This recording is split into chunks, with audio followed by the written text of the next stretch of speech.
9, 8, 7, 6, 5, 4, 3, 2, 1, go. Welcome to the Security Cast. Security at last. Knowledge deep and vast. Safety first. Safety first we blast. Lock the doors, keep it tight. Info guard day and night. Cyber world full of fright. Keep it safe, feel alright. Lights and bits coded strong. Stay ahead, nothing wrong. Digital fortress standing long.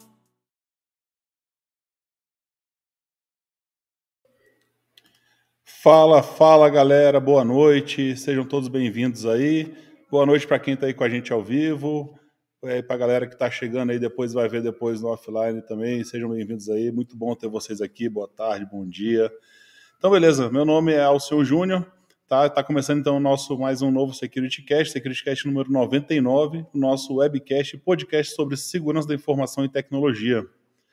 Hoje o nosso tema é especialmente sobre governança de IA, né? Vamos falar sobre governança de IA e falar de algumas novas tendências sobre esse assunto, bem bacana, né? Quem está chegando já vai dando oi aí para a gente aí no chat, vamos trocando ideia aí.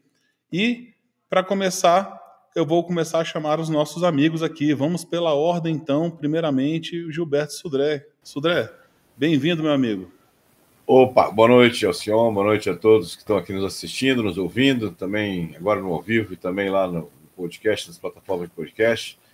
Boa noite a todos, bom dia, como o Alcion comentou aí. Meu nome é Gilberto Sudré, sou perito na área de computação forense, investigador de cybercrimes e vice-presidente da APECOF, Associação Nacional de Peritos em Computação Forense. Estamos aqui para a gente bater um papo sobre governança e IA. Boa, muito bom, Sudré, muito bom, bem-vindo aí. Então vamos chamar aqui agora o grande Lamelas. Chega aí, Lamelas. E aí, gente, boa noite a todos que estão aí ao vivo, a quem vai nos assistir, né? Boa noite, bom dia e boa tarde, dependendo do horário. O tema hoje vai ser bem interessante e vamos discutir aí a governança de inteligência artificial. Um tema bem interessante para essa novidade. Né? E vocês notaram, quase todos nós estamos no escritório. O mesmo escritório para todo mundo. Exatamente.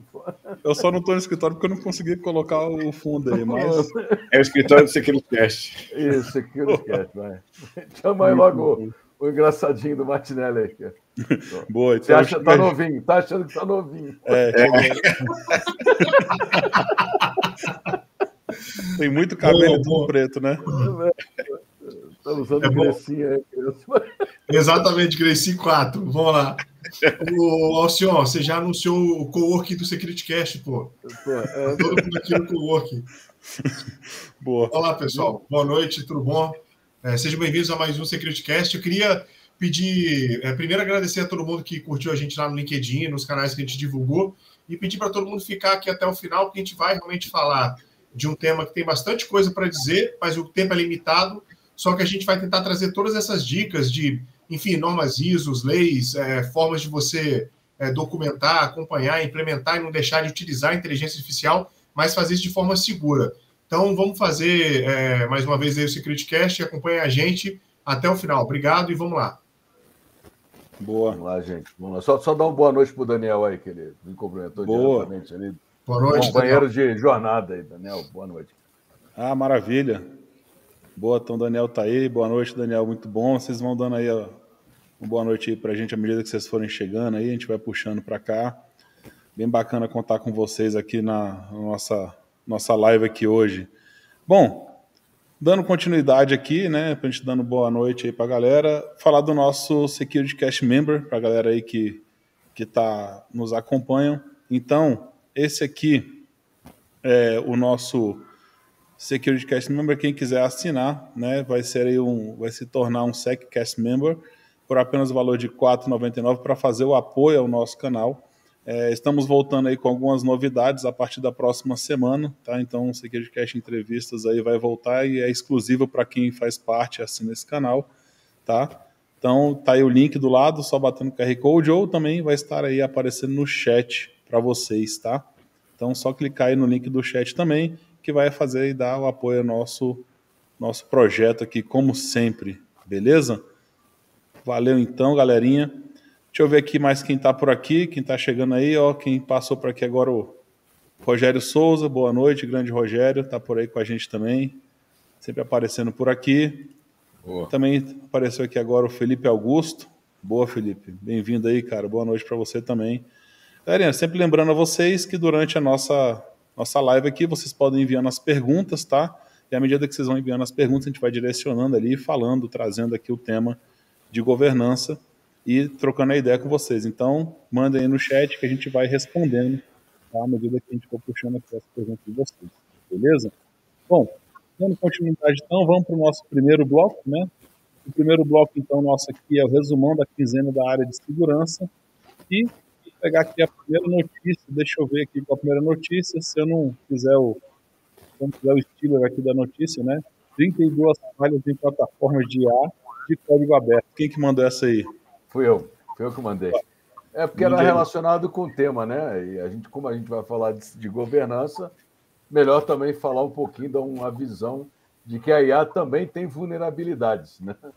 Então, foi encontrada aí pela Protect AI, né? Que é uma empresa que faz programa de segurança para inteligência artificial. Encontraram aí numa pesquisa 32 vulnerabilidades e o caso mais grave, né, que é a CVE 2024-22476, que é uma validação inadequada do software da Intel Neural Compresso, que pode permitir a invasores remotos elevar seus privilégios, né? Então, assim, o cara ataca o modelo de linguagem dos diversos aplicativos de inteligência artificial e, inclusive, faz aí elevação de privilégio na máquina. Então, dessas 32, eles demoraram 45 dias para divulgar, porque eles deram prazo aí para as empresas fazerem a atualização. Tem uma muito interessante também, que o cara, um aplicativo desatualizado, né, da Gradio, utilizando Python, né, é também um problema crítico aí no LLM. E já que a gente vai falar, né, não custa nada lembrar que eles também sofrem, também tem falhas, também tem vulnerabilidades que podem ser exploradas, né? Além dos outros comprometimentos que podem ser feitos, tipos de ataques que podem ser feitos na inteligência artificial. Mas a gente vai discutir ao longo da noite isso daí. Boa. Beleza, então vamos para o próximo aqui, que é uma matéria do CSO, que esse aqui quem mandou foi você, né, Sudran? Foi isso, foi eu que mandei. Boa. Aqui, mais da metade dos aplicativos governamentais apresentam falhas não corrigidas com mais de um ano. Ou seja, mostra aí que as falhas eram conhecidas, ou pelo menos são conhecidas, e não foram corrigidas em mais de um ano. Um relatório da Veracode, né, identificou que as aplicações Java e .NET são as principais fontes de vulnerabilidades não corrigidas no setor público, né? Interessante aí a avaliação, né? E já que a gente sabe que o setor público é um dos principais alvos de agentes de ameaças, né? Então, essa é uma questão que realmente tem uma importância grande em relação a isso.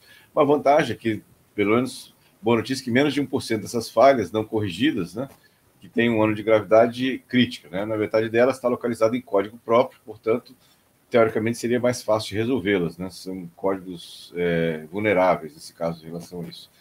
A estatística também aponta uma questão interessante, né, que, de acordo com a Veracode, esse relatório da Veracode, 68% das organizações governamentais têm algum problema de segurança nos códigos, né, o que é ligeiramente inferior à média dos outros setores, que é em torno de 71%, segundo esse relatório em relação a isso. No entanto, o número de aplicações individuais, né, 59% das aplicações utilizadas no setor público têm problemas de segurança em comparação com a taxa mundial, que é 42%. Então, veja que é uma questão interessante, importante, que as falhas estão localizadas nos códigos internos, basicamente em aplicações, e são códigos que foram desenvolvidos, não foram testados, provavelmente, né, ou sofreram algum tipo de atualização e não foram testados, e aí as falhas têm mais de um ano de existência e não foram corrigidas, né?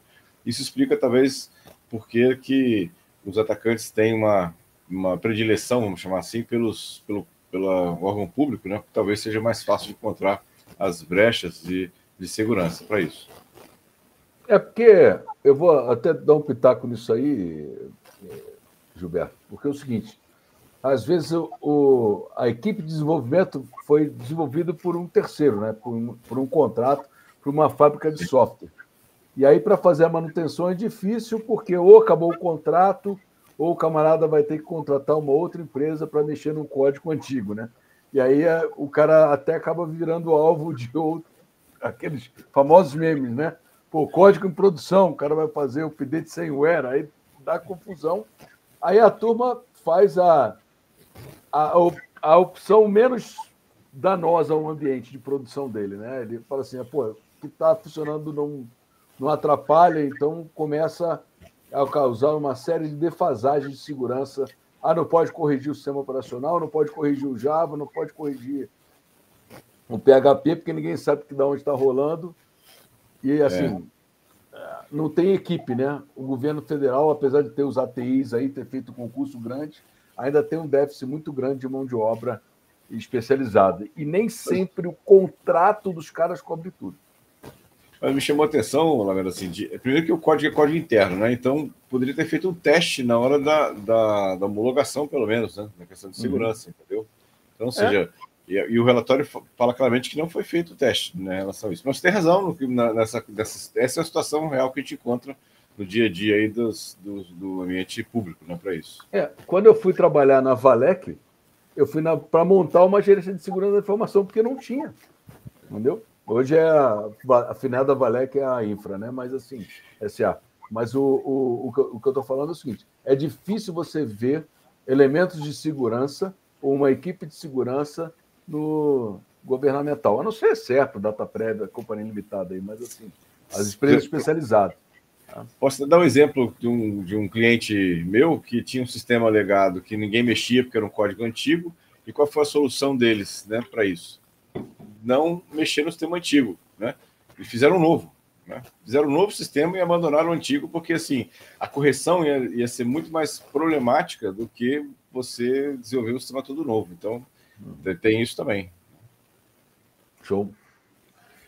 Infelizmente a gente tem esses problemas aí, mas isso eu acho que não é só lá não, tá? Isso aí você vê em muitas empresas privadas também, né? Enfim, às vezes até questão de priorização da empresa, né? A gente quer ganhar mais dinheiro desenvolvendo coisas novas do que arrumando coisas antigas que já estão funcionando. Até vir o primeiro ataque, né? Aí depois todas as prioridades mudam. É sempre assim. Se não está quebrado, não conserte. É tipo isso. Boa. Galerinha, então, vou partir para a próxima notícia aqui. Sobre a OpenAI, quem trouxe aqui foi o Martinelli, não é isso, Martinelli? Isso. Primeiro, só falando, eu lembrei daquela piada do modem de 56.600, né? O cara, ele reclama tanto, compra o modem de 2.400, reclama que a internet da empresa está lenta, né? E não fica investindo em segurança, e aí dá esse tipo de problema. Mas é só... E também falar, né, Lamela? Você falar Java, PHP, cara, você já está anunciando o caos, né? Mas vamos lá. Essa parte aqui da OpenAI é um bug bounty que está aberto lá, com várias iniciativas para demonstrar essa parte de que, nossa, a inteligência artificial vai acabar com os programadores. Vai mesmo? Né, assim, então a gente não vai nem entrar muito nessa polêmica hoje, mas a questão é, a OpenAI mesmo abriu, junto ao BugCrowd, várias vulnerabilidades. Ela abriu, na verdade, uma pesquisa e está remunerando ali de $200 a $6.500 por vulnerabilidade, podendo chegar até $20 mil por vulnerabilidade. Né, o máximo ali de recompensa. Para vocês verem que eles também se preocupam nessa questão que o Lamelas trouxe na primeira notícia, né, de várias vulnerabilidades que são exploradas, e dá uma olhada aqui, é muito bacana, porque tem vários tipos, até sugeridos por eles, como tentar fazer algum tipo de comportamento inesperado inserindo código ASCII na mensagem do prompt. Então, várias coisas que você pode fazer para chegar onde a gente quer trabalhar no tema aqui hoje. Por que a gente fala de governança de IA? Porque é mais uma ferramenta. Foi mais um salto na tecnologia? Sem sombra de dúvida. Ao invés dela te responder como responde no Data Science 01, né, assim, 50%, ela agora interage com você, ela fala, ela te escuta, ela tem uma série de funcionalidades que ela foi agregando de outros lugares e conseguindo fazer, de certa forma, muito convincente. Mas isso tudo são técnicas e o mais interessante é lembrar que a inteligência artificial é programada pelo ser humano. Ela não se programa sozinha. Então, fazendo já um recorte, eu acredito que hoje a gente vai falar sobre a inteligência artificial estreita, ou a estrita, que é a Artificial Narrow Intelligence, que é a ANI. A gente vai falar da geral, da superinteligência, da consciência, da singularidade, a gente vai falar do que está aí, do que acontece, e não aquilo que é teoria, que talvez um dia possa ser inventado, tá? E aí eu queria começar com uma provocação, que é uma frase do Fábio Akita, que eu, depois de algumas pesquisas, eu fui obrigada a concordar com ela, que fala: sua empolgação com a inteligência artificial é inversamente proporcional ao seu conhecimento sobre como ela funciona. Boa. Não, legal. Bacana. Bom, eu vou trazer a última notícia aqui, então, para a gente já puxa aí, Martinelli. Né, tem uma pergunta aqui que eu quase que eu deixei passar aqui. Na verdade, é o Matheus, né? O Matheus Oliveira. Pediu para mandar o link aí. Mandar o link. O link está na descrição, tá? Eu acho que só do LinkedIn que não, mas está na descrição aqui do YouTube. Eu vou depois, e todos os links vão estar lá. Eu só não coloquei ainda lá no LinkedIn, mas os outros já coloquei, tá? Então eu vou colocar todos os links que a gente está mandando aqui, não só da sua notícia, mas de todas as notícias, eles ficam lá na nossa descrição. É porque eu não propaguei ainda os links, tá bom? Mas vai colocar lá. Em breve eu atualizo aí, daqui a pouquinho eu atualizo, já só dá um F5 aí na transmissão que você vai conseguir ver, Matheus. Mais um tempinho aí. E o outro é aqui o João Marcos Monteiro Melo, dando boa noite para ele aí também. Boa. Então, trazendo aqui a última notícia aqui, que foi o que trouxe, né? Que falando aqui de uma extensão do VS Code malicioso, né, com milhões de instalações que foram descobertas aqui. Então, um grupo de pesquisadores explorou, né, israelenses, exploraram, né, a segurança do VS Code no Marketplace e conseguiu infectar mais de 100 organizações, trojanizando, né, uma cópia popular do popular tema Drácula Oficial, para incluir um código arriscado, né, ou seja, um código ali dentro. Outras pesquisas do próprio VS Code Marketplace encontraram também milhares de extensões com milhões de instalações dela. Então, o VS Code é um editor de código-fonte, né, que foi publicado pela Microsoft, é usado por alguns desenvolvedores de software de profissionais pelo mundo. Ele também tem um mercado de extensões de IDE muito grande, que é chamado de Visual Studio Code Marketplace. Ele oferece vários complementos que ampliam a funcionalidade desse aplicativo. Nesse experimento, né, recente, esses pesquisadores criaram uma extensão que ele imita o tema do Drácula Oficial e um esquema de cores popular que vão de vários aplicativos que têm mais de 7 milhões de instalações de VS Code no Marketplace. Mais uma vez aí, né, o Marketplace infectado sendo utilizado, né, mais uma vez para fazer a disseminação, assim como vários add-ons, né, de Google Chrome que são utilizados, aplicativos em Apple, Google Store, por aí vai. Então fica a dica aí para sempre dar uma olhada, né, que não tem muito problema para a gente seguir. Então, fechado aqui, acho que as notícias, né, nosso bloco de notícias, acho que vale a pena a gente ir para o nosso bloco do assunto da noite, puxado aí pela provocação até do Martinelli. E tem uma parte também dessa provocação aí que eu acho que fala um pouco do avanço da IA. Né? A IA ela tem avançado assim fortemente. E tem uma frase até de Silvio Meira que fala que esse avanço da IA, a gente está ali como se fosse no primeiro grande passo, né, que em outras tecnologias e outros anos e outras evoluções da humanidade demorariam anos, décadas, né, para que acontecesse. Mas entende-se que essa evolução da IA aí até o final do ano, início do ano que vem, já vai ser uma coisa gigantesca para o que a gente utiliza. É óbvio que a exploração está sendo muito em cima dessas LLMs e da parte de questionamento, né, de você questionar a IA, ela te devolver. Algumas empresas, né, falsamente colocam, dizendo que estão utilizando IA ali para montar uma imagem, para criar alguma coisa.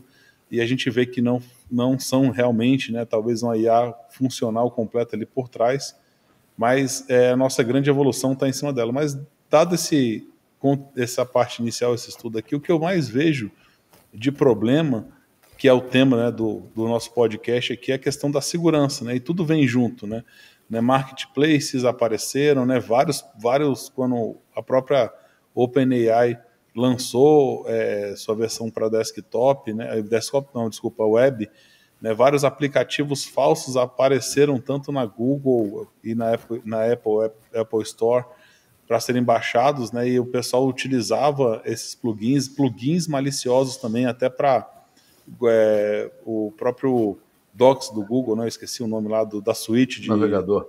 Não, do Google for Works lá, que é o Workspace. Google. Workspace, né, então você instalava plugins da OpenAI lá que eram fakes, né, não eram da OpenAI mesmo, e estavam explorando de alguma forma, né, ou fazendo como malware stealer para roubar senhas ali do seu navegador, ou instalando talvez até alguns cases que a gente ouviu de malware.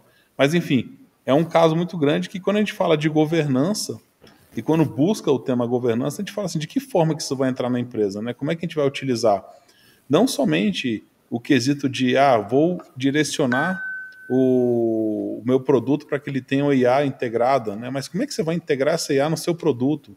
Né? De que forma, com que APIs você vai integrar, né? Que dados estão passando por ali? Vão passar dados pessoais? Vão passar informações? Né? E que tipo de armazenamento vai ser feito?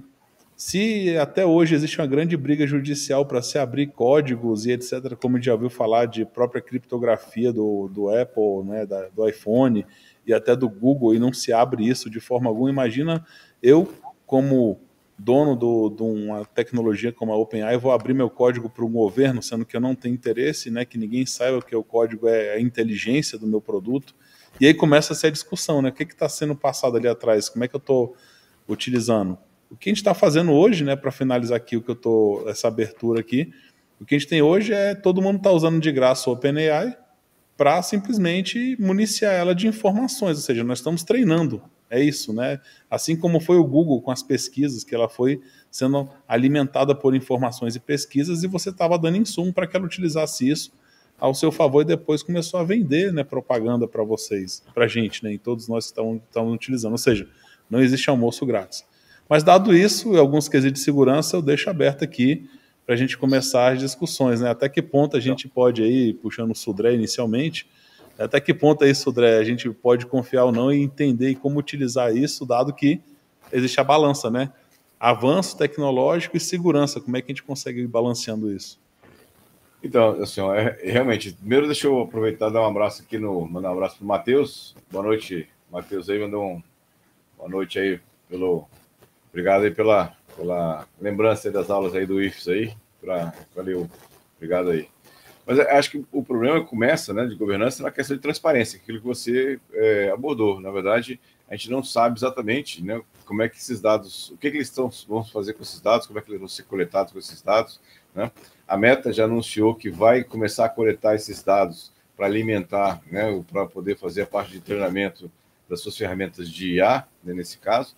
E aí a gente não sabe exatamente o que está sendo feito em relação a isso. Inclusive apareceram algumas denúncias, né, de que fotos de crianças e nomes de crianças brasileiras estão sendo utilizados para alimentar esse tipo de ferramenta, né, sem autorização para isso. Inclusive, há uma grita também de autores de livros, autores de material com direito autoral, que está sendo utilizado para alimentar essas ferramentas sem nenhum tipo de pagamento nessa questão. Então, acho que o primeiro ponto é transparência. Eu acho que é uma coisa que a gente tem que realmente ter um pouco de visibilidade em relação a isso. Óbvio que o código não vai ser aberto, difícil, como você lembrou de várias execuções, eu lembro também da criptografia do próprio WhatsApp, né, que estão tentando abrir essa briga de se pode, se não vai em relação a isso. E aí tem a questão da regulação, né, que está sendo discutida agora no Brasil. A Europa, agora recentemente, lançou essa regulação lá com nível de criticidade, dependendo do tipo de uso que é feita a informação, ele é mais restrito ou menos restrito para isso. Mas isso é uma questão. Se você faz uma legislação muito restrita, você acaba impedindo a inovação. Se você faz uma legislação muito aberta, você coloca em risco o uso dessa informação. Então, eles têm que ter uma variação no meio termo que é difícil de chegar. Acho que a sociedade tem que discutir isso para poder chegar a uma conclusão. É isso aí. Boa. E tem já um ponto aqui, Martinelli, que já vem com a pergunta, talvez você ajude até a responder aqui para o Daniel, né? As empresas que não adotarem a IA generativa ficarão pelo caminho? Olha, obviamente, isso é uma questão, acho que, da minha opinião. A minha opinião é que, inevitavelmente, elas vão adotar para uso interno e para uso externo, ou seja, vão integrar as ferramentas que elas fornecem ao serviço que elas prestam e vão também usar internamente, porque hoje, um analista com uma IA, ele consegue produzir, ser muito mais produtivo. E isso foi um dos grandes saltos que a gente teve. Agora, com relação à utilização do dado, é possível, né, assim, em algum momento, você regular essa cláusula contratual, você olhar o termo, ter uma aparência daquilo que está sendo executado, e aí, obviamente, é um problema até governamental, se o Google desrespeitar um contrato, né, a nível nacional, digamos, várias empresas, como foi a denúncia do Edward Snowden, né, que várias empresas estavam sofrendo monitoramento, que vai ser feito em resposta a isso, mas, ao mesmo tempo, faço outra provocação, porque a gente tem modelos de IA que podem funcionar offline, e somente com seus dados. Né? Eu posso indicar aqui alguns sites como o Hugging Face e o LM Studio, até o Olhama. Para quem quiser dar uma olhada, pode baixar os modelos da Meta, o modelo da Microsoft, que é o Llama 3 e o Phi 3, baixar, ou outros também, tá? O LM Studio tem um monte de modelo, e o Hugging Face é até melhor. Você baixa o modelo, cria o seu dataset, treina, avalia e depois utiliza os dados que você quer utilizar. E isso fica offline com você. Tá? Então, assim, acredito que essa inteligência, na verdade, depois que você faz o seu dataset e tenta treinar uma IA, você vê que de inteligência até agora não tem muita coisa. É mais um adestramento artificial do que uma inteligência. Né? Então, mesmo que a empresa tenha, óbvio que se utilizarmos a OpenAI, que ela está aproximadamente 6 meses ou 1 ano na frente de todo mundo. E por que a gente fala isso? Porque hoje você tem outro serviço que a IA trouxe, que é o GPU as a Service, né? Você aluga GPU, aluga servidores para você fazer o treinamento do seu modelo com o universo de dados que você vai alimentar. Dando um exemplo, eu fui treinar um modelo aqui arredondando aqui, 50 mil registros, eu peguei um dataset de perguntas e respostas lá no Hugging Face, que é um dataset Squad, fui treinar um modelo aqui, levaria 1 mês para treinar. Aí eu fui para o Google Colab. Na hora que eu fui no Google Colab e peguei umas GPUs, aquela L4, que geralmente é para imagem, mas também treina para texto, ele caiu para 1h30. Né? Então, veja, de 1 mês para 1h30. Né? Então, a gente tem esse mercado, é por isso que a NVIDIA está dando tanta entrevista para poder falar, né, de que vai acabar o programador, não aprenda mais programação. Pelo contrário, aprenda programação, porque se você não sabe programar, você não sabe pedir para IA. Né? Não adianta pedir genérico, ela não vai te entregar. Então, respondendo mais objetivamente a pergunta do Daniel, vão ficar pelo caminho?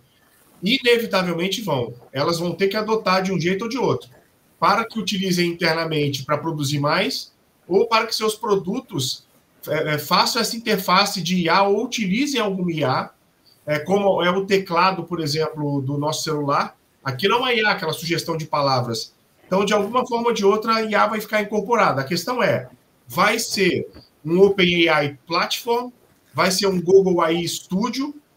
Outra coisa, o Google lançou recentemente, esse é mais preocupante ainda, é o Notebook LM, ele lançou semana passada, está em versão experimental, mas dá para você utilizar. Você sobe os documentos que você quiser para lá e imediatamente você pode perguntar sobre os documentos. Realmente é muito produtivo. Agora, você está realmente mandando os dados para o Google. Né? Como é que é essa blindagem jurídica, como é que é essa blindagem técnica? Isso não são só proteção de dados pessoais, é proteção de dados sigilosos, dados comerciais, né? Dados que, de novo, na denúncia do Snowden, ficou claro que eram importantes na hora de negociar um contrato. Então, vale a pena essa reflexão também, mas não quero correr esse risco. Treina o seu modelo offline e utiliza ele nos seus servidores. Deixa eu lembrar só uma coisa, Martinelli. A AWS tem uma ferramenta bem interessante para IA privado. Né? Você pode criar o seu dataset, treinar a sua IA localmente na AWS para isso. Outra questão também que me lembrei é que a Microsoft ia lançar agora, que até voltou atrás, o tal do Recall, que é uma IA que ela aprende tudo que você faz no computador, só que localmente, e depois você faz perguntas e ele te responde. Só que, primeiro, a armazenagem de tudo que ele coletava de você ficava localmente em texto claro, não tinha criptografia, ou seja, se alguém tivesse acesso àquilo, tinha acesso a tudo que você fez, né? E aí, depois das críticas todas, a Microsoft voltou atrás e falou que não é mais por padrão, não vai estar ativado por padrão, agora você tem que ativar nessa situação. Então, em relação a isso. E aí, só uma última observação, é que você falou de várias pressões para a adoção de IA, né? Ou seja, pelas empresas, né? Mas tem uma que eu estou vendo também em algumas situações, que é a pressão mercadológica. Aí, o cara lá, gerente da empresa, o diretor da empresa, fala assim, arruma alguma solução de IA, que a gente precisa falar que a gente tem IA funcionando em alguma coisa aqui. Arruma qualquer coisa, faz aí o controle do cafezinho, faz alguma coisa qualquer aí, mas a gente tem que falar que está usando IA também, senão a gente vai ficar longe dos nossos concorrentes. Isso é bem interessante, aí, porque a maioria das empresas já utilizam alguma forma de IA. Lembrando que Machine Learning é uma IA. Tá? É que a galera fica preocupada com a generativa, que se projeta no ChatGPT e no Gemini AI aí do Google, né? Que você entra ali, faz pergunta e começa a conversar através de prompt, mas é o que vocês já exploraram aí bastante, né? Eu tenho um modelo de linguagem que eu faço um treinamento lá, ele vai fazer do Hugging Face aí, que é o mais famoso aí que o Martinelli colocou. E realmente, eu já criei aqui um chat GPT privado para mim, que você trabalha com um modelo de linguagem desse. Eu usei aqui a minha GPU que eu tenho aqui na máquina. Entendeu? Levou 24 horas para processar o modelo de linguagem, mas está tranquilo, mas estava em casa, sem nada a perder, estava brincando com ele até para entender o funcionamento. E quando você vai começar a trabalhar, você vê que, assim, fazendo cor aí com o Martinelli, de inteligência não tem nada. Ele pega o texto, você diz para ele como é que ele vai dividir, como é que ele vai sobrepor, e ele faz por aproximação os contextos e te dá uma resposta. Claro, a generativa ela é bem bacana, né? E você sabe mexer. E, assim, as empresas vão utilizar. Porque a grande máxima aí, todo dia no LinkedIn ou qualquer outra mídia social aparece uma nova IA que vai substituir o programador, e outro dia, não, tem o Pentest GPT, que faz o Pentest automatizado e tal. Cara, tem que ter a interação nossa, tem que ter aqueles insights que a gente tem, e o troço é totalmente programável, né? Agora, você tem que aprender a usar a ferramenta. Então, assim, só para tirar uma fotografia um pouco, é tudo questão de evolução, tá?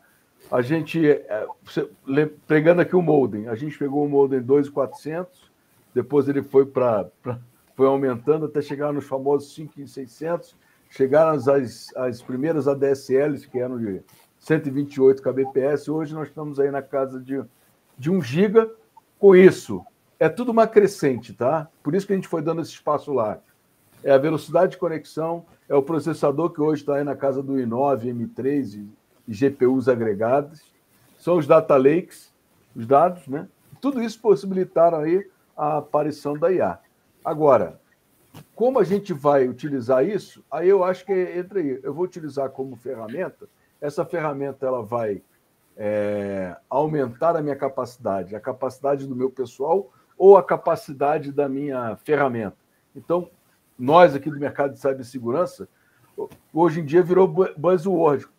Qualquer solução tem inteligência artificial e vai dar a resposta automatizada, que aí agora a gente saiu do SIEM para o SOAR, que dá a resposta automatizada. Mas ela dá automatizada peronomute, né? Ela categoriza e aí tem que entrar o elemento humano para poder fazer as coisas. O senhor abriu um sorrisão, mas pode falar aí, o senhor. Ô, Lamelas, você só completando aqui, Na hora que você olha, faz um dataset de pergunta e resposta, até o início da pergunta você tem que dizer para a IA. Exatamente. Como ela Pelo vai amor de se Deus. Então, que IA é essa? Que inteligência é essa? Que eu tenho que dizer para ela onde é que está a resposta no meio do texto para depois ela usar. Né? Então, assim, lógico, pessoal, é um salto. É muito bacana, assim, faz uma diferença. É mais rápido pesquisar por ela, às vezes, do que pelo Google. Sem sombra de dúvida. Isso você não sabe, se você não sabe Google Hack, né? Mas, assim, é o que eu te falei, a produtividade.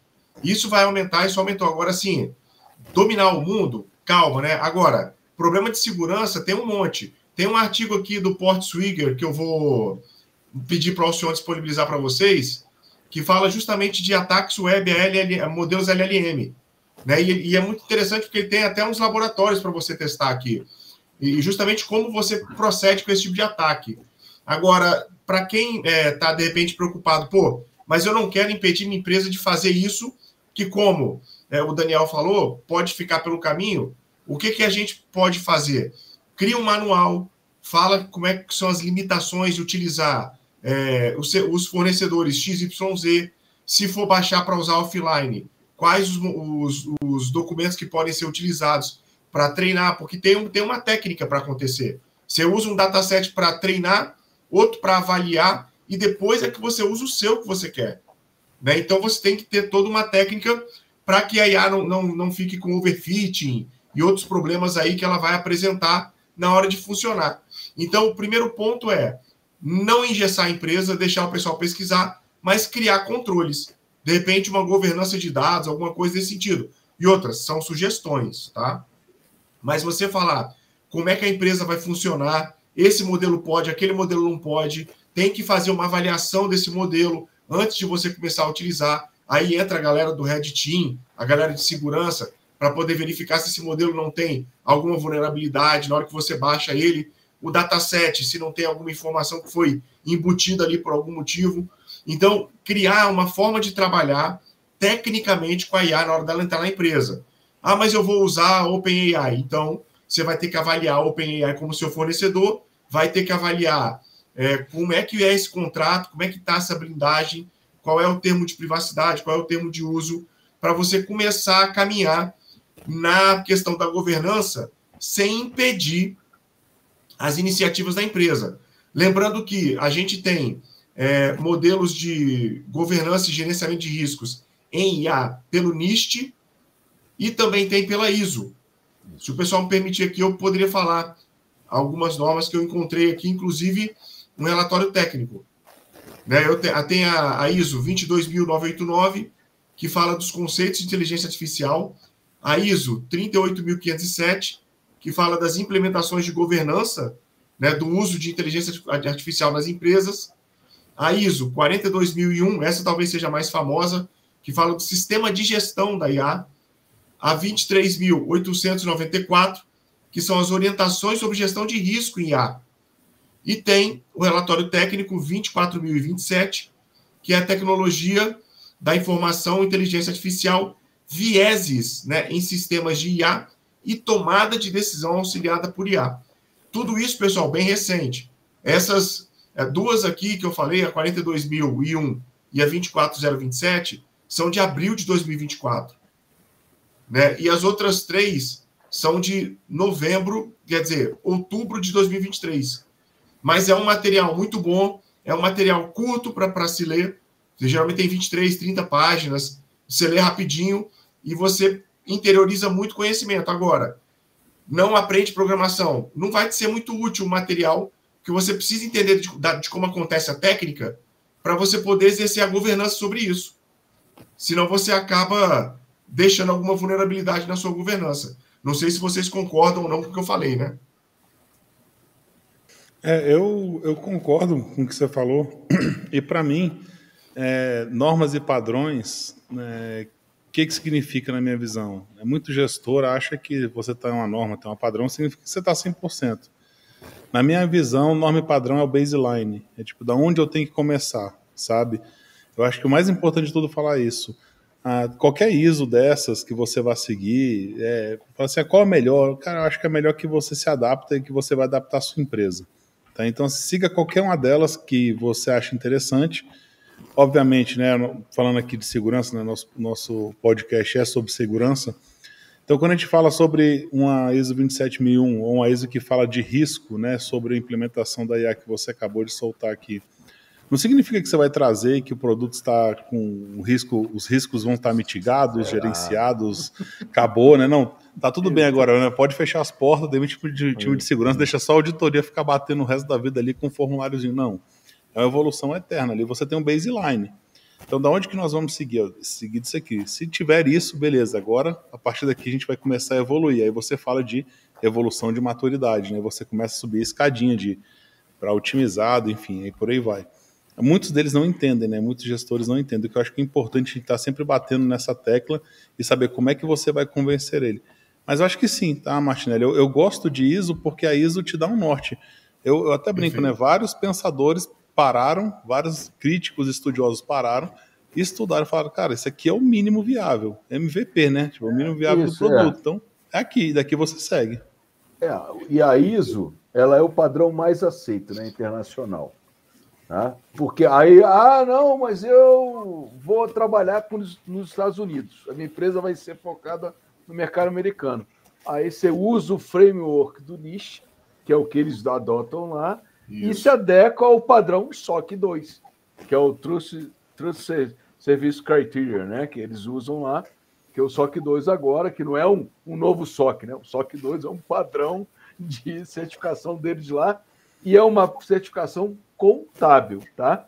Mas assim, por isso que ela é do... Mas, Amel, não seria nunca um novo SOC, porque se fosse um novo SOC, ia ser NG SOC 2.0, Revolução, né? Industrial. Isso, mas assim, é só porque a sigla, né?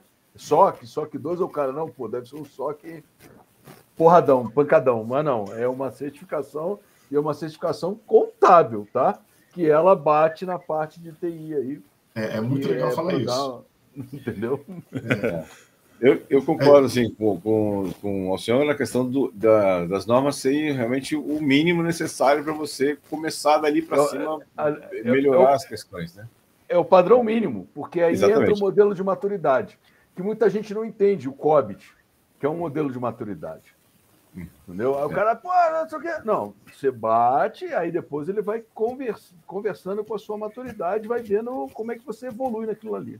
Deixa o Sodré falar, que senão eu fico dando reject na fala dele.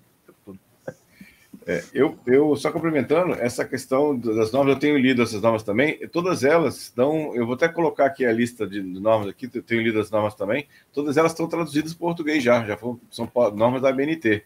Então, você encontra essas normas, quem tiver interesse em seguir e ler as normas lá. Vou colocar aqui para o professor depois colocar aí as normas todas aí também como comentários aí do nosso chat aqui para isso. Boa. Me passa aí que o Martinelli já passou algumas, eu já coloco tudo junto depois ali, tá? Pode mandar no nosso grupo lá. Boa, eu repasso para a galera. Então, eu acho que é isso, sabe? Assim, o que me preocupa muito na IA, né, e novamente, né, eu vou puxar sempre a parte de segurança. O que me preocupa muito na IA é porque, na verdade, a gente vai estar falando mais do mesmo aqui. Tudo que é nova tecnologia, você vai pensar. Tem que pensar em privacidade, onde vão estar os dados pessoais, de que forma que vai trafegar, né? Porque você já imagina, se tem um monte de código no GitHub que tem password embedded lá dentro, né? Ou seja, hard-coded dentro do código, e no GitHub aberto de empresa... Imagina o tanto de password já não foi colocado naquela OpenAI, né? Ou seja, até teste. Eu vou dar um exemplo de dev aqui, mas é só exemplo. Os devs colocando o código com senha hardcoded para testar, ver se o código está ok. E você está municiando as informações. Vamos lá, tudo bem, né? A OpenAI é coisa realmente de empresa séria, eles não vão pegar esses dados, não vão usar para nada, mas e se essa base de dados, de algum momento, ela for vazada? Que não é a primeira vez que a gente vai ver dessa história. A gente já viu várias vulnerabilidades já foram reportadas. Eu estou falando bastante aqui do ChatGPT, porque todo mundo só fala dele, né? Então vou falar um pouco dele aqui, vou explorar esse assunto. Quantos já não tiveram lá dentro, e se ele não tiver um vazamento dessas informações? Ele já vazou, inclusive, conversa, pô. Sim. A última dele foi que você logava, ele botava com um diálogo que não era teu, pô. Sim, teve esse mismatching aí, realmente eu lembro do passado. Então, você imagina, né, essas informações daí terem sendo passadas e você está tendo um information disclosure de tudo que você tem para outras pessoas, né, para uma base de dados que vai capturar e vai começar a utilizar isso de uma forma. Eu acho que a preocupação nunca muda. A preocupação sempre vai bater no mesmo ponto, né? Só vai depender da tecnologia. E é sempre importante pensar nesse... Por isso que logo no início eu falei, né, até iniciando ali com o Sudré, sobre como é que você vai balancear isso. Né? De que forma você vai falar, cara, temos que seguir por aqui, não podemos frear, realmente, não tem como puxar o freio de mão do desenvolvimento de uma empresa, mas também, ao mesmo tempo, a gente também não pode deixar descer, né, um carrinho de rolimã sem freio na ladeira abaixo. Não tem como a gente deixar assim, né? Porque senão vai virar lá para frente um grande problema. Aí vai virar daqui a pouco um código antigo ou vai virar uma política de coisas que já vazaram, que já aconteceram, e a gente não tem como retornar. Aí a gente já viu vários eu vou fazer uma pergunta aqui para vocês. Assim, não é carrinho de rolimã, beleza? Mas aí, linkando com o que o Sodré já falou, quanto mais você regula, mais você inibe a inovação. Será que está na hora do governo meter a mão nisso aí e regular? Ou deixa seguir mais um pouco pelas regulações do próprio mercado e depois entra para ajustar? Se eu for responder isso, você já sabe minha resposta, né, cara? Eu sou Estado mínimo, né? Então, para mim, governo não tem que ficar fazendo regulamentação, tem que ser realmente fiscalização, entendimento e meter a mão quando for necessário num caso disruptivo. Não acontecer algo, aqui tá ficando pesado, mete a mão. Agora, lógico que vai depender um pouco da visão de cada um da parte de economia, política, etc. Não, beleza, eu entendo isso, porque você usou uma palavra aí, fiscalização. Até eu tenho que normatizar para fiscalizar depois. Então, assim, por isso que eu estou falando. Segue o barco do jeito que está, porque eu entendo que a maturidade europeia, ela, em termos de legislação, seja maior do que a nossa, para chegar e legislar lá. Até porque eles sentiram que a GDPR estava muito pesada e estava barrando a inovação, e eles deram um jeitinho brasileiro na GDPR para poder viabilizar determinadas coisas. Mas, assim, será que está na hora do Brasil regular a IA como o ente governamental, ou ainda deixa rolar mais um pouco, conforme as empresas forem se ajustando, conforme a IA for ganhando corpo no mercado brasileiro, aí vai regulando? O governo pode regular para o uso dele, governo, mas não para o uso geral. Eu vou soltar uma coisa aqui, Sudré, para deixar você responder isso aí. Agora eu vou cutucar a ferida. Cara, se a fiscalização de uma lei, como foi da Carolina Dickmann, como está sendo da LGPD, não funciona direito, vai ser somente mais um bloquinho de notas que vai ser impresso e deixado do lado na mesa do gestor de segurança da empresa, que falaram que tem que seguir, e sabendo que isso não vai acontecer nada até dar uma grande porrada em alguém. Enfim, já falei demais. Vai lá, Sudré. Mas eu tenho uma posição bem parecida com o do Alcion. Acho que está muito nova a tecnologia. A gente não sabe ainda exatamente como é que as coisas vão caminhar. Então, eu esperaria um pouco mais, né, para poder ver exatamente o impacto real disso tudo, né, para poder ter uma regulamentação melhor. Mas deixa eu lembrar uma coisa interessante que aconteceu essa semana passada, né, que a Apple fez um acordo com a OpenAI para usar o ChatGPT internamente. E a Apple não pagou, segundo as matérias que eu li todas, se alguém leu alguma matéria diferente, a Apple não pagou nada. Nossa, como a OpenAI é boazinha, né? Ela cedeu a ferramenta dela para a Apple utilizar de graça. De graça? Será que foi de graça mesmo? Ou será que é só uma fonte mais de informação que ela vai coletar para isso, né? É um convento, né? A OpenAI é um convento, né? Só de... E aí vai pro tema da coisa, né? A Apple tem que governar muito bem o uso da IA lá dentro, para que as patentes dela e os novos projetos não vão para o espaço. A única licença que não se cobra aqui é a do WinRAR, né? Lembre-se disso. A única... Então, veja, na verdade, a OpenAI tá com o ChatGPT, tá ganhando, está sendo remunerada. Como? Com informação. De novo, voltamos àquela frase antiga, né? Se você não paga pelo serviço, você é... Né? Você é o serviço. O serviço. É o pagamento. Mas assim, né? Aliás, não tem nada de graça, né? Quando alguma coisa é de graça é o pagamento mais caro, né? Que são exatamente. Se você não paga pelo produto, você é o produto. Né? Exatamente. Essa é a parte que a gente queria falar. Mas só para a gente fechar a janela das normas da ABNT ISO, tem uma coisa interessante nela que é a declaração de aplicabilidade. Para quem nunca trabalhou, nunca atuou, você vai ver naquilo que a ISO fala o que se aplica a você. Né? E aí você reflete essa questão daquilo que você vai implementar ou não. Mas, de novo, para aquilo que é novo, né, para aquilo que surgiu agora e está todo mundo cheio de dúvida, talvez o melhor norte que a gente pode ter para poder começar a atuar. Tá? Agora, com relação a começar a regular ou não, eu acredito que dê para dar alguns nortes sem você coibir iniciativas. Tá?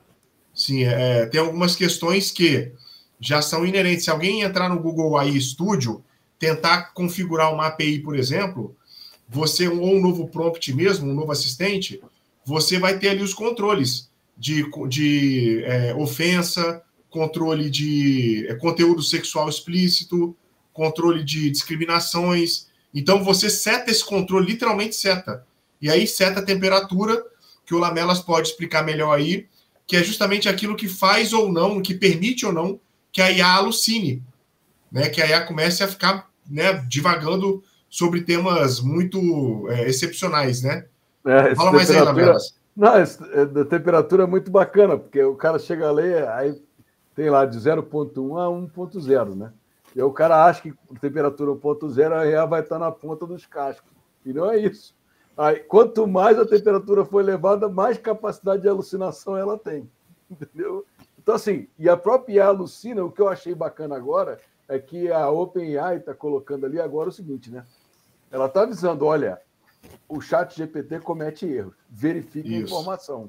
O Gemini também. E o Gemini também, né? Também. E esse final de semana, eu participei lá do Capital Técnico, lá numa faculdade aqui em Brasília, na projeção, e aí o primeiro cara que falou antes de mim ali, ele estava falando justamente de IA, né? E ele estava falando isso, olha, não acreditem piamente no que a IA está falando para vocês. Ela trabalha com os dados que ela foi alimentada. Então, se ela não foi atualizada, só está com um dado muito antigo, ela vai te dar uma resposta para aquela realidade. Ela não tem essa capacidade de ir online e procurar. O exemplo clássico disso é aquela pergunta que fizeram, o cara fez a pergunta para o ChatGPT, não, foi do Google, Perguntou assim que o queijo não estava colando lá na pizza, e aí o IA respondeu assim, usa cola, né? Usa cola para colar. A informação que ela tinha no momento, ela usou o que ela tinha, que se não está colando, vamos colar, né? Tem aquele meme, né? É seguro tomar café na rua de manhã cedo? É seguro, nunca vi ninguém tomar um tiro tomando café na rua. Então, assim... Aquela pergunta, né? Você pode morrer tomando café? Tomando um sorvete? Pode. Você vai tomar um sorvete, toma um tiro e morre. Então você pode. Morrer tomando sorvete, né? Exatamente. Eu não vou falar o nome da cidade, senão daqui a pouco a gente vai ser cancelado, mas tem lugares no Rio que tomando café você pode sim, tá? Mas aí não é café, é média. Não é café mesmo. No Rio é café, média em São Paulo, velho. Bom, mas vamos seguir então para o nosso próximo bloco aí das dicas de segurança para hoje. Eu vou puxar aqui uma, tá? Que é a questão da autenticação no VIM. Saiu uma CVE novinha aí no forno. O número da CVE é 2024-29849. É uma exploração, tá? E que foi feito com a POC para uma falha que faz o desvio da autenticação do VIM Backup Enterprise Manager, que ela foi rastreada, ou seja, que ela foi rastreada e agora está disponível até publicamente, que torna urgente que vocês, quem for administrador, aí, aplique essas atualizações de segurança mais rápido, né? Essa plataforma é para gerenciar instalações do próprio VIM Backup Replication por meio de um console web e ajuda a controlar essas tarefas todas de backup, tá? Então, em um relatório, o pesquisador de segurança chamado Sina, eu não vou conseguir ler o sobrenome dele, ele explica que essa falha no serviço, ele executa numa porta 9398, que é uma TCP, funcionando como um serviço REST API na aplicação web. E essa exploração envolve o envio de um token único, né, de login, como um single sign-on, que foi criado para um serviço vulnerável utilizando essa API da VIM. Então, como dica aí, né, atualizem o VIM Backup, quem tiver e já dá uma olhadinha nessa CVE novinha, essa do forno, né? Porque a gente está falando de backup, e backup eu acho que é a última salvação quando acontece um desastre. Então, né, last line aí é sempre importante dar o olhar da galera. Então, vou puxar aqui com o Sudré. Tem uma pergunta aqui, se vocês quiserem ver aqui, a gente pode deixar mais para o final. Eu ia comentar ela, mas... Do Daniel Lima aqui, quem quer puxar aqui do Daniel? Pergunta que fala, quais estratégias de mitigação que podem ser utilizadas para reduzir o risco de ataques a IA? Ô, Daniel, vai depender de como você vai usar a IA. Por exemplo, se você for usar a IA via API, aí você tem que fazer toda a parte de segurança ali do token, a conexão sempre criptografada, você começa a mitigar essas partes e não deixar essa chave da API hard-coded em momento nenhum, né? Assim, não deixar isso salvo.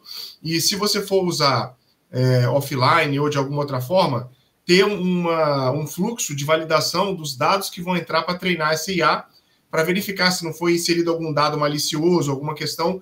Como eu falei, tem algumas vulnerabilidades que a própria OpenAI sugere a utilização de código ASCII na hora de você treinar o modelo para você ver se ele se comporta da forma esperada ou não. Então, se for offline, você vai ter um conjunto de medidas, né? Se for online, utilizando a plataforma, por exemplo, lembrando que o Alcion esqueceu de comentar, mas tem o Azure AI também, né? Tem a nuvem da Microsoft, tem a AI, que eles também têm várias plataformas. Então, hoje está todo mundo ofertando.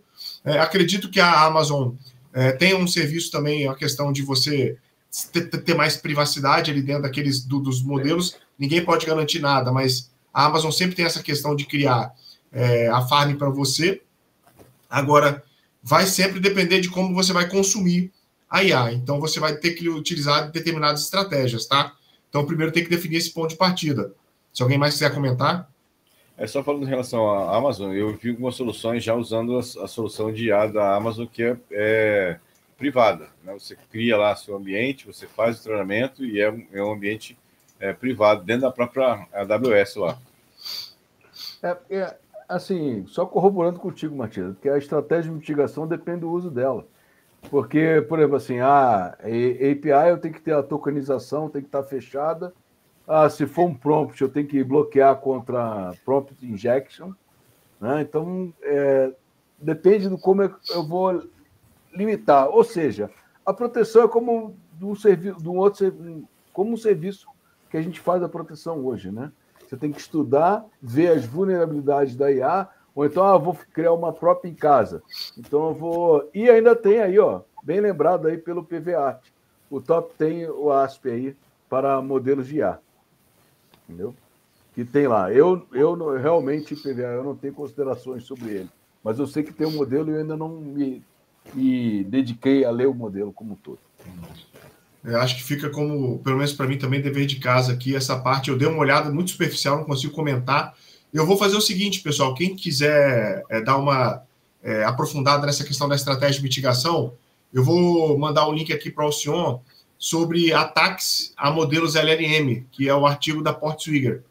Tem bastante coisa ali para a gente poder entender como consumir, como proteger os modelos de LLM, tá? Que seria o que a gente tem mais hoje utilizado, né? Seria os modelos de linguagem que a gente tem mais utilizados, embora não sejam só eles, tá? Mas eu vou passar aqui para o Alcion, ele vai disponibilizar no comentário do vídeo, e aí vocês dão uma olhadinha lá. Provavelmente isso é mais para... Não, se bem que não, tá sem logar aqui. Mas qualquer coisa, talvez tenha que criar o login lá, mas é tranquilo. Vou passar aqui, Alcion, no canal aqui, e aí vocês podem trabalhar melhor esse tema de mitigação. Boa. Então, Sudré, passando aí para a tua dica.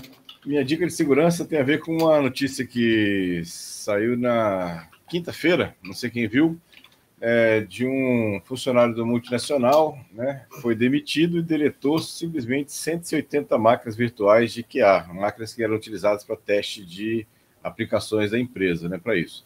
Essa matéria, depois eu até vou mandar também para o Alcion aqui para colocar lá também, ela mostra, né, uma imensa quantidade de erros que a empresa adotou, do tipo, não tinha privilégio mínimo, o cara lá tinha acesso a tudo, sendo que ele não precisava daquilo tudo, ele foi demitido e a credencial dele não foi cancelada na hora, ficou meses com aquela... Tanto que ele, depois que foi demitido, ele criou o script para deletar as máquinas, colocou o script lá, testou o script para saber se ia funcionar, e depois de alguns meses que ele disparou o script lá para poder deletar 180 máquinas lá de virtuais. Então, ou seja, assim, quem lê a matéria lá, eu vou colocar o link lá, depois o senhor vai botar lá no nosso comentário, vai ver a quantidade de erros para isso. Então, é importante, né, essa gestão, né, de identidades dentro das empresas, e a minha dica é exatamente essa. Tomem cuidado com isso, porque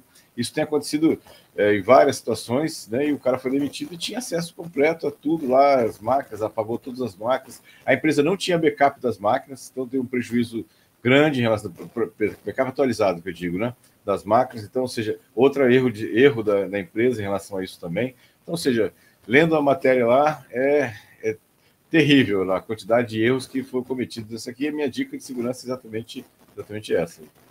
Boa. Realmente foi punk. Vai lá, Lamelas. A minha é o seguinte, no final de semana aí, ontem mais precisamente, foi conduzido o primeiro exercício top table de incidente de AI nos Estados Unidos, usando justamente o CISA, né? Com uma joint venture do CISA com a Joint Cyber Defense Colaborativa, a JCDC, né? Que é uma entidade público-privada, um modelo público-privado lá, estabelecido pelo CISA. Tá? E eles fizeram esse exercício ontem, tabletop. Né? Tabletop, né? O tabletop é o seguinte, não é um exercício real, mas olhando para o plano de resposta a incidente, os camaradas fazem fazem um incidente acontecer e colocar. Bem interessante. Então, vale a pena, eu passo aí o link depois para o senhor, ele coloca lá para o pessoal ver. Então, o exercício foi realizado dia 14 de junho e saiu na mídia ontem. Boa. Vai lá, Martinelli. Minha dica mais prática, para quem está usando o ChatGPT, Gemini, o outro modelo de IA que salva o histórico do chat, deleta o histórico do chat. É mais seguro.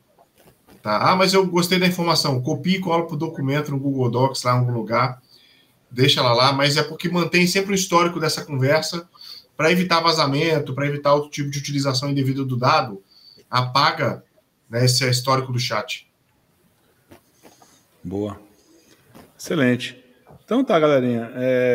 Então vamos passar aqui agora para o próximo bloco, né, para a gente já ir encaminhando aqui para o nosso encerramento. Primeira coisa que eu já venho pedir a todos aí, né, deixar aqui o nosso recado para você se tornar um SecCast Member, né, tá aí o nosso link, quem quiser aí nos apoiar o projeto, né, é só se inscrever e vai estar apoiando a gente já, a gente agradece bastante para dar continuidade.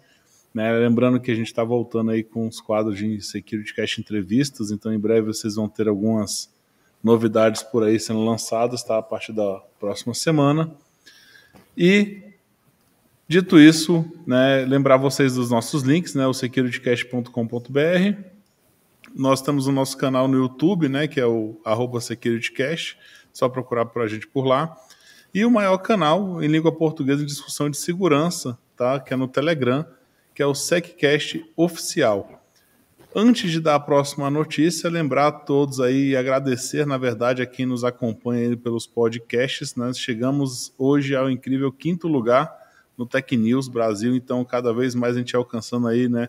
Está sempre variando ali, mas está direto, a gente está no top 10, top 5, top 3, né? De vez em quando a gente aparece, então agradecer a todos aí que nos acompanham, nos ouvem.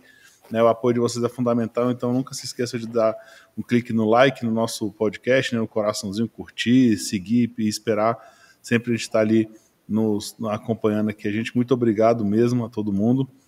E lembrando isso, a gente está em todos os podcasts, então qualquer plataforma que você queira nos ouvir também, não só aqui no online, mas quiser ouvir depois, né, você pode ir lá, Spotify, Apple Podcast, por aí vai, todos eles a gente já está acompanhando.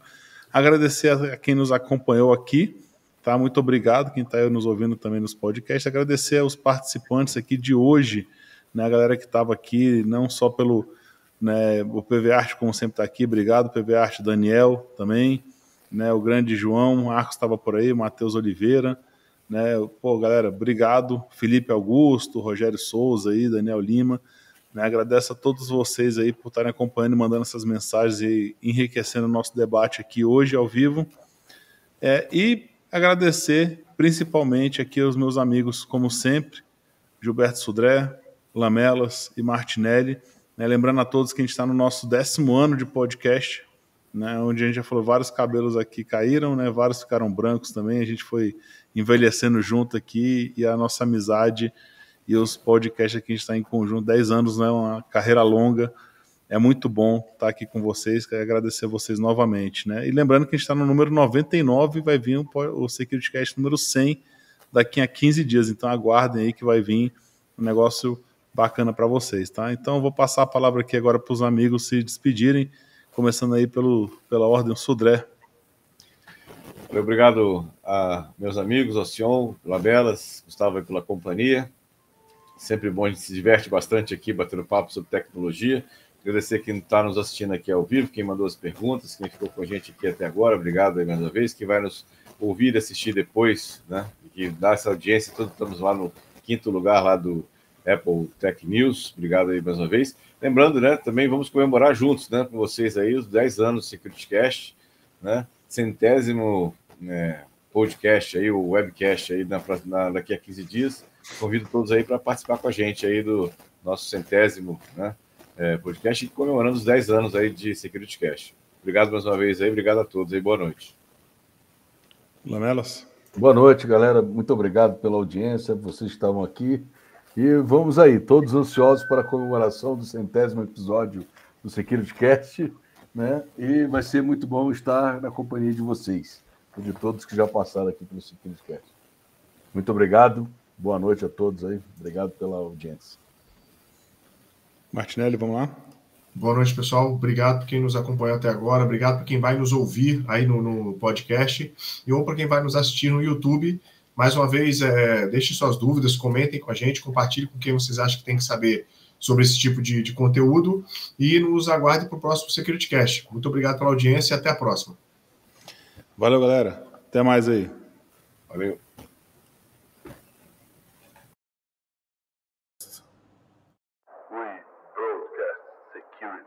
Welcome to the Security Cast. Security at last. Knowledge deep and vast. Safety first. Safety first we blast. Lock the doors, keep it tight.